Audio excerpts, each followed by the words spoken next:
Ever wondered why men have this thing about coming back the moment you're over them? You're over it. You've moved on, and ping, your phone goes off.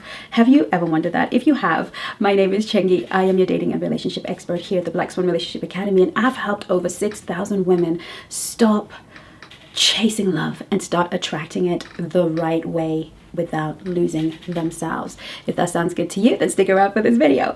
I know that I have been on and off. I'm trying to find the right rhythm for my YouTube family because you're my day ones. I love YouTube. I love it as a platform because it's where we really get to sit and chat as girls, and I can really go into a lot of the things that otherwise would just be 5 points to whatever.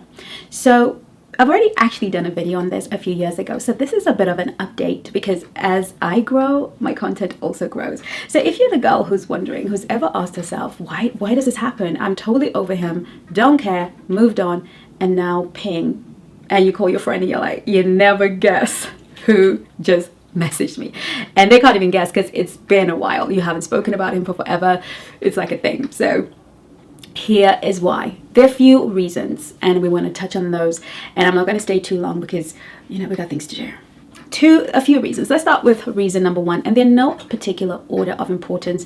They're just reasons. The first reason that I believe is ultimately responsible for everything is energy.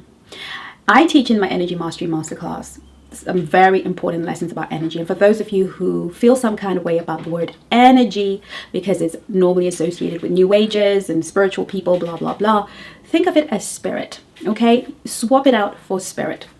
And like I've already said on this channel, I will use words that are a bit more jarring to the religious mind because I want to shake you out of religion into truth, okay, so that you can really enjoy the beauty of God and what he's created for you. And that's not going to happen if you live in religion. Okay, so here we go. Energy is everything. Energy is ultimately what it's all about, because we are spirit living in a spiritual realm, having these physical natural experiences, but that spiritual experience, that energetic experience, is more real and more tangible than the physical experience where we're trying to figure people out with our 5 senses, trying to figure out by looking at them, reading body language. That's all very powerful, but way secondary to energy, because energy comes in first. And this is something I cannot stop talking to my girls about over and over on calls that we just have a hard time mastering. So in the Energy Mastery class, I teach that we're all orbiting energetically around each other. So think of yourself as this core being, and you have your energy field, okay? You have this energy field that has been measured by scientists, and there is an energy field that goes up to 6 feet. And within that energy field is composed of our thoughts and our emotions. So we are sending out these electric pulses. Dr. Joe Dispenza speaks about this. They're going out into the world. We're sending out frequencies into the world, and our hearts are feeling things and drawing the things we feel into our world. Okay, so we're sending out all of this energy, and for me, and follow for a little bit, they are people that attach to our energy. And energy hasn't got geography. Energy is not determined by geography, by time, by space. It is what it is. It is the existence of the being. And so when I welcome somebody into my life, I'm not just welcoming this good looking fine me into my life. I am welcoming an energy, and that energy is going to be connected to my energy. I'm going to sense that energy, and I'm going to get information from that energy. And my brain will have to interpret what my spirit is telling it and put it in language or in a form that I can actually understand. So my brain is going to think, oh, okay, he moves a bit funny, he said this. But my energy already picked up something in him, that he's a good guy, or something's not right about him, or he's got a secret, or whatever. Now, to the degree that I'm connected to my own energy, to the degree that I'm connected to myself, to my feminine energy, is the degree that I can read other people's energy. Now, when that person is in my orbit and they're in my energy field and they're in my space, that means they're thinking about me and they're feeling things about me, whether it's lust or love or whatever. They have a thought about me and they have a feeling about me, and that thought and that feeling is directed towards me. And so I feel their energetic presence. I feel their energetic presence in my life. When we have been anxiously attaching to flooding a man, being too present in his life, thinking about him day and night, thinking about him when we wake up, thinking about him when we go to sleep, we're obsessed with him, we're sending dollops and dollops and dollops of energy his way, and he's feeding off it. And then he decides, well, I've got 5 other girls I really like. I do like Jane more. But Sally, you can't get him off your mind. You can't get him off your mind. And so he can feed off your energy, he can harvest of your energy without even knowing that he's doing it.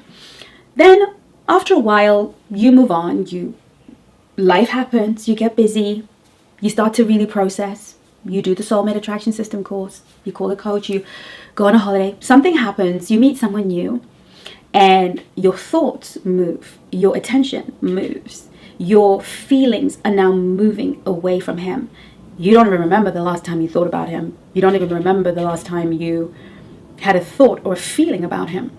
Guess what's happening in his world? He feels the absence of your energy. He feels the absence of your presence. This is why when girls come to me and they want to get a man to like them and they're obsessed and I really want him, I'm like, okay, we need to work on you. We need to get you into the program so you can work on you.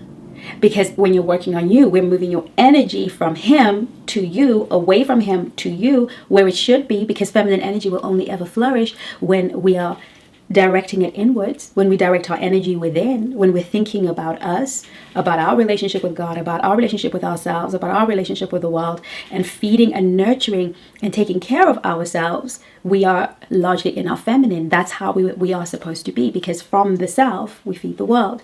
And so when you take your energy from outside of him, he feels it.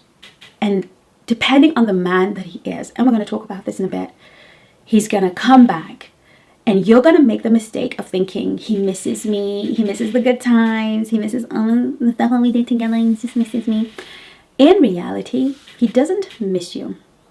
He misses the feed. He misses the energy that he was feeding off, and he's coming to investigate, where's my energy gone? Where has my energetic supply gone? Because that energy of feeding him made him feel seen, made him feel wanted, desired. But it was on a very unconscious level. It was on an energetic level. No matter what's going on in the world, there is a woman in my orbit who desires me. When Jane doesn't want me, when Sally doesn't want me, there's this feeling that I am wanted by this person. And so when that energy leaves, he becomes conscious. And then he pings, hey, what's going on? What's up? And then you get the call. Okay, so that's on that 5th dimension. That's on that spiritual dimension, why things happen. And moving forward, I will be having a lot of those conversations with you, because we are moving into a time in dating and relationships where we are going to have to be more 5-dimensional than 3-dimensional. We're going to have to be more spiritual in how we navigate, because spiritual information is more accurate and it's quicker and it's easier to move when you know how to do it. Okay, so we're going to have to be that, because there's so much manipulation, control. Whenever we teach you game, men hear us teaching you game, they change their game to mimic what we're telling you to look for. So the rate in which men are shape-shifting to fit into the narrative that you are being taught in order to have access to you is astounding. You know, there was a time when taking a girl to your parents meant you were serious. Now men do it to get into your knickers. They don't care anymore. They would rather violate the family dynamic and disrespect their parents to get into your knickers than to not take you. And I'm not saying all men are doing this, but the players are always changing their game.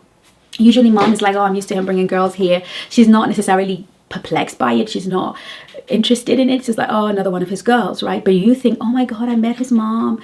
I mean, the levels and the extent that players and men with these dark triad traits are going to is astounding. So you now need to tap into a higher vibrational frequency. It's not enough for you to just know the 5 ways or the 6 ways how to know he really likes you. You're gonna have to be tapping in and being able to read energy. And that's what I teach and my coaches teach you at the Black Swan Relationship Academy. And I will continue to teach you here on this platform. So that's number 1. Number 2, when a man has an avoidant attachment style, closeness and intimacy is very it raises his cortisol, it raises his stress. So the closer and more intimate he is with you, the more he feels seen. And if he has worthiness wounds, which most avoidant men have, if they have an I'm not worthy, I'm not good enough, the imposter syndrome, whatever it is about himself, a relationship he has with himself that he hasn't worked on, that he hasn't dealt with, intimacy allows us to see each other truly and deeply. Once a man is caught up in that fear of being seen, this is where that avoidance style comes in, where he pulls away from intimacy because his cortisol, his stress is rising and he needs to go away. And when he goes away and he pulls away and you don't go chasing after him, what it does is it just allows his body to come back to normal. Okay, the cortisol goes down, and then now he wants that dopamine hit. Now he wants to feel alive again. And what does the brain do? Oh, where was the last place we felt good about ourselves, right? So the fact that you didn't go chasing after him makes him realize, oh, okay, I can be free. Here's the problem with this particular guy when you ignore him. The problem is he's avoidant and he will take you on this roller coaster for years. He will come back for that dopamine hit. Then intimacy will start to happen. Then he will either create chaos or he will pull back, and then you're going to have to ignore him because he will come back again. And it will be a cycle of you having to tolerate being abandoned perpetually in order for you to have crumbs of intimacy. And so whilst it's effective, whilst ignoring, whilst no contact is effective in getting an ex back for a very specific strategy to get an ex back who was in a relationship with him, that's a different thing. But whilst actually ignoring and not addressing it and letting him go works in the sense that he will come back, he will re-enter your orbit, it is not a healthy platform for you to actually have a relationship with a man and feel like, yes, I have a relationship with him. For you to ignore a man and he come back, there's often nothing in the foundations to help this become a lasting relationship with a man. It's only ever going to be on and off, hot and cold. If you have to ignore him to see your value, it means he never saw it in the first place. What we're aiming for is not a life where we constantly want what we lost because we're chasing our abandonment issues. We're chasing that father who left, or that emotionally unavailable parent who we wanted to reach so hard, because that's what the heart and the mind and the subconscious will do. The relationship that didn't work with your parents, the relationship with your caregivers that wasn't in service to you, what your unconscious mind is going to try and do is try and repair it through this partner who keeps going away and coming back. Men's egos, a lot of men's egos don't do well. Number 3, do not do well with being ignored. Because ignoring somebody is pretty much saying you literally don't matter to me. Like your presence, your absence, nothing about you actually matters to me. So I truly believe that there are moments where we do need to ignore. We need to ignore when he is being rude or disrespectful, saying cutting things. It's best for you to ignore, to let him know that I'm not going to breathe the oxygen on disrespect. I won't tolerate it in my life. It's not something that I have room for in my life. So if you can't speak to me properly and you can't deal with me properly, then you will get no response. That is a fantastic way to use ignoring, to set a boundary in a relationship so that he knows he's not going to get entertained. There'll be no entertainment from these quarters. So this is where we choose to ignore. But if we're ignoring in order to keep a relationship going, in order to raise attraction, because let's face it, we're just playing with his abandonment wounds. We're just playing with his trauma. The truth of the matter is, what we need to do is actually get to a place where we eliminate people that we have to ignore to get them to come back. And we have to heal ourselves enough to be the kind of person who is not actually turned on by a ghoster coming back, by you having to be uninterested, that we're turned on by consistency, that the big turn on for the high value feminine woman is consistency.